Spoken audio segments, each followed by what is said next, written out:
You know something, pal? I started doing this exactly the same age as you did. Doing all this kind of stuff.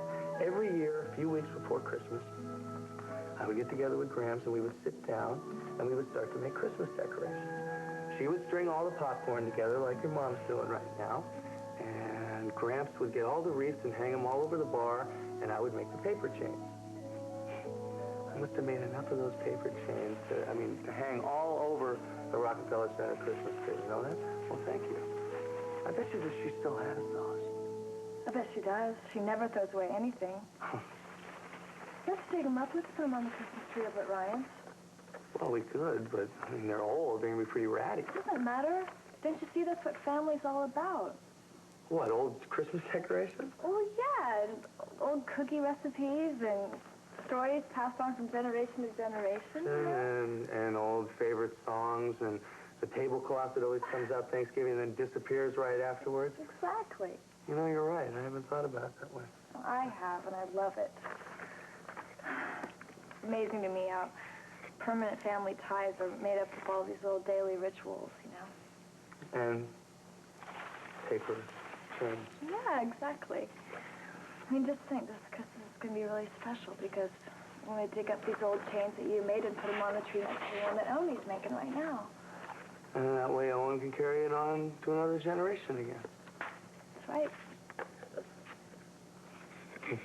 Thanks. For what? Well, for letting me know the little things that are important. You know, other people forget them most of the time, but you don't. Well, I can't. I never had them. I always wanted them, but...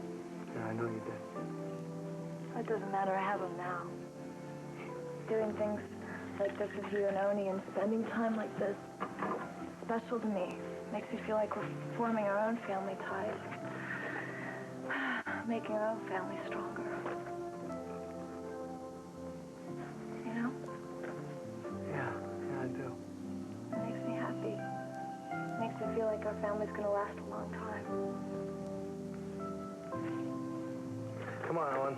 Let's get these things together here and let's make them nice and all together here so they last a good long time, okay?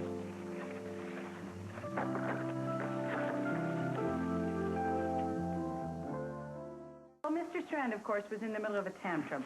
And I know that he's just most anxious to tell us the rest of it. Now, as I remember, you were right at the part about Jack and I rooting around in your private affairs. Thank you. I know exactly what I was saying before I was interrupted. Oh, and if you'll remember, Jack had, in his own inimitable, if a somewhat crude manner, cut right to the heart of the matter. Well, aha! The question of the mysterious Catherine Strand. The question is only mysterious to people who go poking around in other people's business. Oh, Matthew, do try to understand what a fascinating puzzle it is for the rest of us.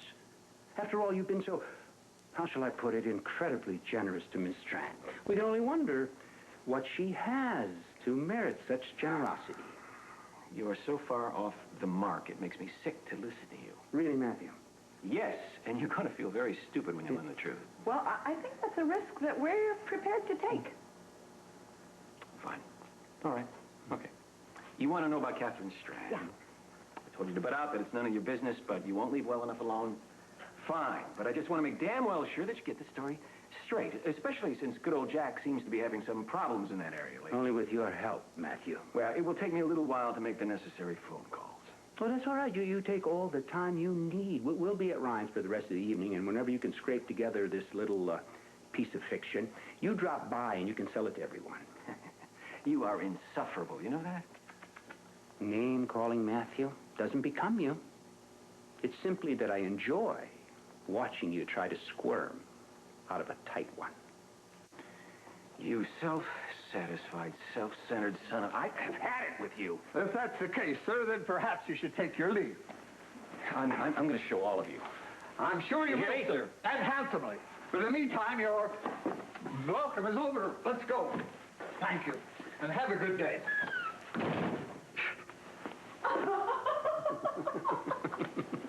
Not at all. You're magnificent. Oh, thank you, miss.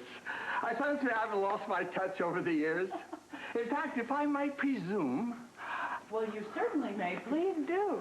If you might feel that I might be useful to you, then maybe I could be of service to you. I think you could. Oh, Mendenhall, I had forgotten how wonderful life can be when a brilliant butler is at the helm. Well, then I shall take off immediately, and with the greatest of pleasure. I wonder how you got along without me all these years.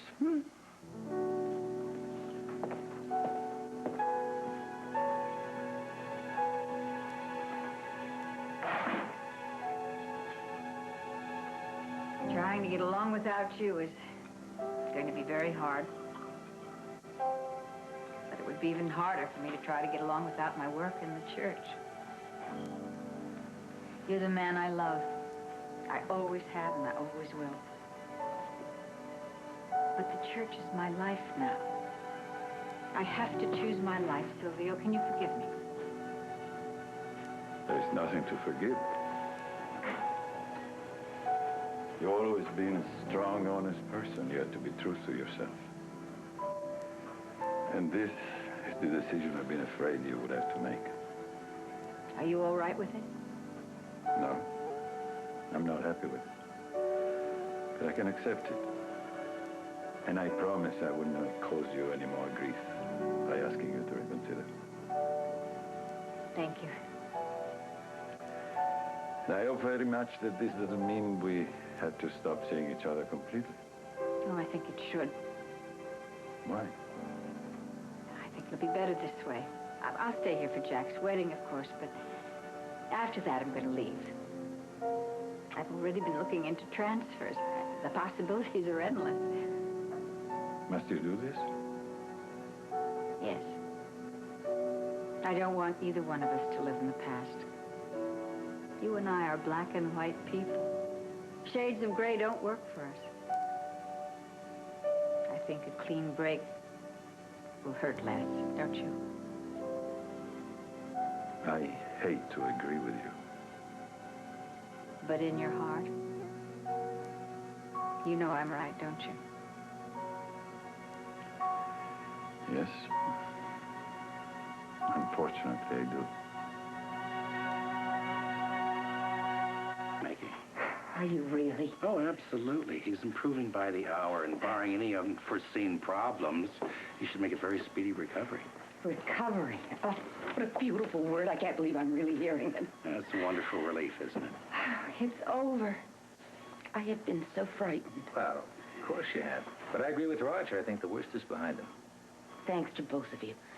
Do you know how grateful I am? Well, I admit Roger and I did our bit, but I think some of the credit belongs to Rob here for his youth, his health, and his resilience. Well, I'm a little too tired to care about what did it, as long as he gets well and can vindicate me. I'm a little tired of being considered public enemy number one. But I'll tell you, I think that whole situation is absolutely ridiculous.